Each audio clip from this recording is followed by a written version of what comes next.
뭐 언론들 보면 다 잘하고 있는 것 같잖아요. 그냥 뭐 평상시처럼 여당 뭔가 하는 것 같고 다 거짓말이에요. 야당은 없습니다. 헌법을 지키는 여당도 없어요. 이제는 전체주의, 사회주의 연방제로 과도한 이념으로 이 나라를 더 절단내고 그나마 대한민국을 반석의 토대에 올려놓았던 한미동맹을 깨고 주한미군 철수까지 구성하면서 한반도 주변의 정치판을 친중구도로 북한과 잘 지내고 중국 공산당과 잘 지내는 구도로 재편하려는 악의 무리들이 자유민주파를 마지막 확인사살하는 일만 남았다. 저는 그렇게 판단하는 사람입니다.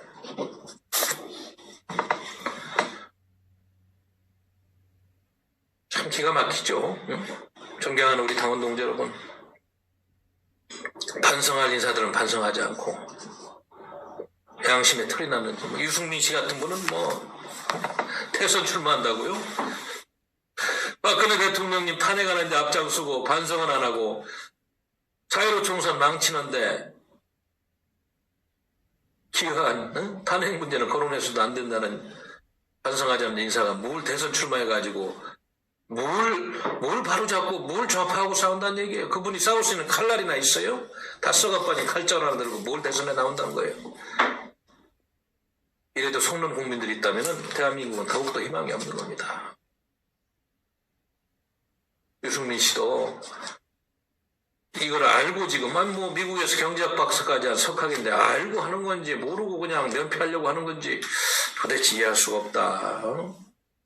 그분도 자식이 있고 주변에 친인척이 있을 텐데 나라의 모습이 안 보이나 보죠. 어떻게 가고 있는지. 유승민 선생님 정신 차리기 바랍니다. 난세는 난세고 제가 그제 시한수를 뒀습니다. 혼돈 속에서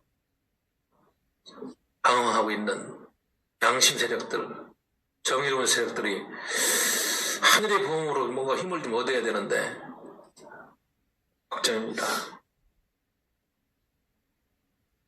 저희들이 허장성세하면 안 됩니다.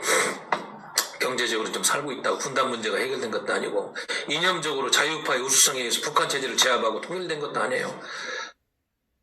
휴전협정을 곳곳에 암초가 도사리고 이제는 대한민국의 모든 영역이 좌파들에 점령돼가지고 숨도 쉴 수 없는 자유민주 체제가 체제전쟁에서 패배한 현실입니다. 지금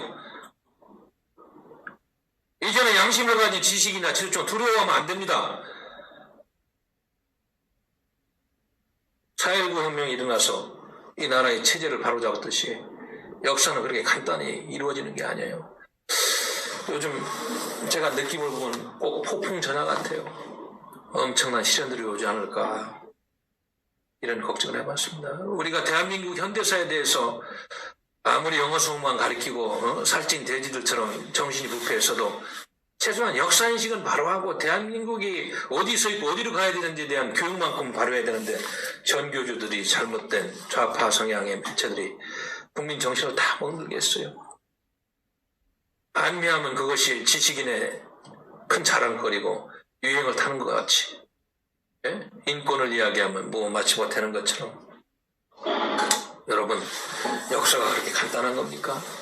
말장난한다고 그렇게 모든 게 되는 것처럼 보입니다만은 엄청난 희생을 치르고 다시 돌릴 때 얼마나 큰 아픔이 있겠어요. 그것이 걱정이에요. 그것이 역사를 보는 분들은 그게 다 보이지 않아요 지금? 일제히 참혹한 시련 속에서 해방을 맞았습니다. 우리 선조들의 그는 엄청난 고생과 독립에 대한 의지, 노력, 방법군으로 상징되는 무장투쟁 그런 것도 있었습니다만은 냉정하게 평가해서 대한민국의 독립은 한반도를 주변으로 전개되는 미국의 일본에 대한 원자탄 투하를 통한 국제정치 질서의 재편이 없었지만 있을 수 없는 거. 이것이 현실이에요. 그래서 좌파들은 외교도 허장성대하고 마치 대한민국 뭘 할 수 있고 좀 뭐 할 수 있는 것도 있지만은 허장성세를 하면 안 돼요. 미국도 마치 대한민국 같이 한 나라로 보고 일본도 그냥 한 나라로 보고 조그만 도덕적 약점이 있다 그걸 가지고 전체를 매도하고 반미하고 반이라는 이런 정권들이 나라를 경영한다는 것 자체가 큰 불행이죠.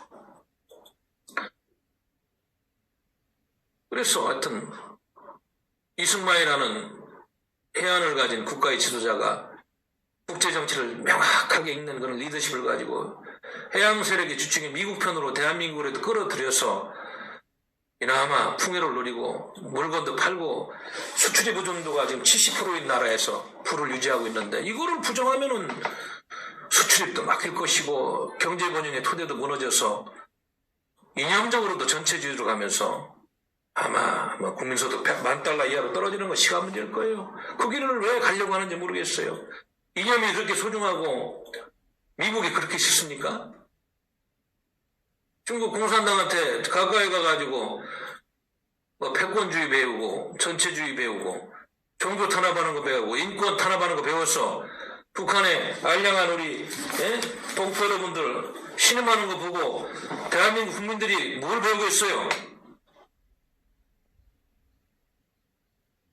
지금도 주한미군이라는 안전핀이 평택에나마 그나마 있어가지고 중국도 아직까지는 무시하는 것 같으면서도 실질적으로 미국이 무서워서 아직도 이 주사파 정권도 마찬가지예요. 미국이 없었다면 벌써 이걸 어떻게 했을 텐데 그나마 자유민주주의와 시장경제라는 보편적인 이념을 가진 패권국가긴 합니다마는 그래도 중국 공산당보다는 우위를 점하고 개인의 행복과 자유를 보장하는 그런 이념으로 미장한 미국과 함께 국제정치를 읽어온 그동안의 대한민국의 정치인들과 리더십이 있어서 이나마 안보도 유지하고 경제도 유지하고 있는데 이걸 부정하니까 그냥 국민들을 나락으로 떨어뜨리고 6.25 때처럼 큰 환란으로 갈 수 있는 그런 시국을 만들고 있다는 판단을 하지 않을 수가 없는 겁니다. 여러분들 참 기가 막힙니다. 저는 안보 문제를 이렇게 허술하게 하고 말이죠. 연합사 해체해가지고 전시작전 통제하고 달라. 그런 거 할 능력도 없잖아요. 북한 핵 문제 해결할 능력도 해결도 안 되고 오히려 핵을 가지고 장난은 계속되는데 뭘 믿고 그런지 모르겠어요. 그럼 북한하고 보이지 않는 그런 고리라도 있어가지고 그들 말을 믿고 평화를 만들 수 있나요? 그렇게 해가지고 역사는 다 덤탱이 쓰고 종이쪽지로 평화 얘기한 세력들은 다 그런 세력들을 속아가지고 평화는커녕 역사를 도탄과 국민을 생명을 잃게 하는 그런 역사들을 많이 보았잖아요. 그래서 반미하고 외세 백에 가져난 이야기가 과거에는 그게 어느 정도 동아革명 시대는 어느 정도 적시적이 있을지 모르겠어요. 이렇게 글로벌한 국제 시대, 집단 안보, 인간 안보 시대 그런 철진한 국제 정치 인식 수준에 정말로 치열하게 참고하고 논쟁하고 말이죠. 그렇게 해도 부족한데 그렇게 5천만 국민의 생존권을 말이죠. 함부로 갖고 갈 수 있는 것인지 걱정이 되는 것입니다. 제가 1년 전인가 아마 아침에 최고위원회 때 기억이 나는데 그 당시 하도 한미연합사 해체해서 전시작전 통제권을 달라고 그러니까 문재인 정권에서 정경두 국방장관이 아마 이제 미국 쪽에서 그 보완책으로 유엔사를 강화해서 다국 정권을 강화해서 이 좌파 정권을 견제해야 되겠다 미국의 정책이 나오니까 주한 미국 한국에 있는 대사관 유엔 참전국 대사들한테 편지를 보내가지고 유엔사 강화하는 것도 우리 대한민국과 협의 없이는 불가능하다 하는 국제법을 무시하고 그 당시 정전협정 유엔사 규정을 위반하는 그런 걸 보내면서 정경두 씨는 대한민국의 안보를 허물고 권력에 이렇게 봉사하는 이런 짓 하는 걸 봤어요. 그래서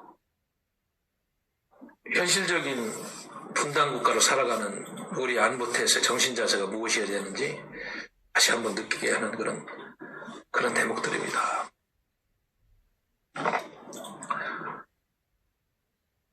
우리는 사람을 미워하지는 않죠. 다 각자의 가치관과 사상을 존중하고 그리고 다 나름대로 그런 권리가 있다고 합니다. 그러나 최소한 우리가 민주주의를 더 발전시키고 공동체 속에서 우리가 목표로 하는 공동의 떡을 키우려면 우리가 합의한 헌법 정신, 헌법 체제를 존중하고 지키고 또 그거를 그렇게 하는 사람들을 골라서 우리 대표로 보내서 국회에서 논쟁하고 그거를 방해하고 그걸 없애라는 세력들은 사전에 법률로서 제어하고 국민들이 견제해서 싹을 말리는 이런 사회가 돼야지 민주주의 살고 국제사회에서 평가도 받고 세상 무서운 줄 알고 말도 함부로 안 하고 법과 정의 토대에서 민주주의가 크는 것인데 도대체 대한민국은 다 무너졌습니다. 그래서 저는 오늘 답답한 마음에 내가 방송을 하면서 한반도에서 70여 년간 전개되어 온 체제전쟁, 크게는 북한과의 체제전쟁입니다. 대한민국 사회 내에서 좌파들이 이 나라를 척화하기 위해서 그동안 벌여온 공작과 모든 자유우파의 체제전쟁에서 자유우파가 처절하게 패배했다. 이 현실을 인정해야 됩니다. 그러니까 대한민국을 지키는데 영웅이 된 사람들을 국립무지에 안장하면 팔아야 되겠다는 이런 시점에 온 그런 이야기를 하는 국회의원들, 그런 이야기를 하는 세상에 된 것은 자유민주주의가 사장되고 죽었다는 것입니다. 여러분 정신 차려야 됩니다. 이 박태호 혼자가 이런 이야기를 한다고 무슨 큰 의미가 있겠습니다만은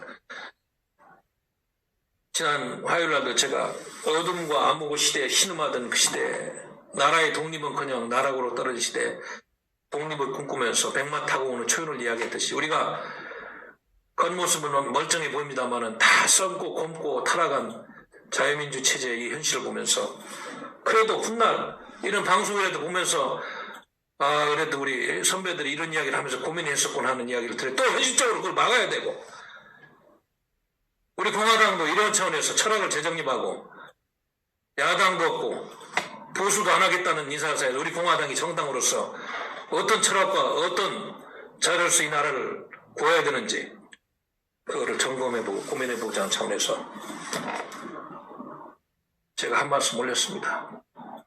우리 공화당 뉴스가 좀 구독자가 10만, 20만, 30만으로 가야지 바로 이러한 일을 효과적으로 할 수 있고 여론조를 할 수 있습니다. 우리 당원 동지 여러분들께서 많이 퍼날려주시고 구독자 수를 많이 늘려주시기 바랍니다. 그러한 차원에서 제가 오늘 아침에 특별히 방송을 한 번 더 하면서 부탁을 올리는 것입니다. 존경하고 사랑하는 당원 동지 여러분 그리고 애국 시민 여러분, 해외 동포 여러분 겉모습은 멀쩡하게 그냥 돌아가는 것처럼 대한민국의 가짜 언론들이 보도를 하고 논평을 하고 또 그거를 모르는 국민들은 희귀낙낙하면서 많은 분들이 어렵고 경제적으로 힘들고 고달프다고 하면서도 그냥 큰 문제 없이 그냥 이어지겠지 않은 그런 낙관적인 생각하는 분들이 있는 것도 사실입니다. 그러나 현실은 그렇지 않습니다. 너무 안 좋은 방향으로 나라가 나락으로 떨어져 있고 자유민주주의는 수구좌파의 체제논쟁에서 패한 것이 현실입니다. 그것이 총선을 통해서 부정선거든 뭐든 지금 뭐 그 논쟁이 있습니다만은 이미 현실로 나와 있고 그렇게 나온 현실이 국회에서 야당 국회의원은 보이지 않고 이제는 복수의 몸이 나는 가짜 담론만 만드는 자유민주를 지키는 보수 이론과는 거리가 먼 사람들이 보수를 하면서 이상한 이야기를 하고 있어요. 어디서부터 손을 대야 될지 어떻게 구해야 될지 난감합니다. 그러나 하늘이 무너져도 솟아날 구멍은 있다. 제가 몇 가지 생각을 하고 있습니다. 그거는 다음 기회에 제가 dom지 연구를 우리 당원 동지 여러분, 애국 시민들과 한번 방법을 나눠보도록 하겠습니다. 오늘은 이 정도 하고 마치겠습니다. 고맙습니다.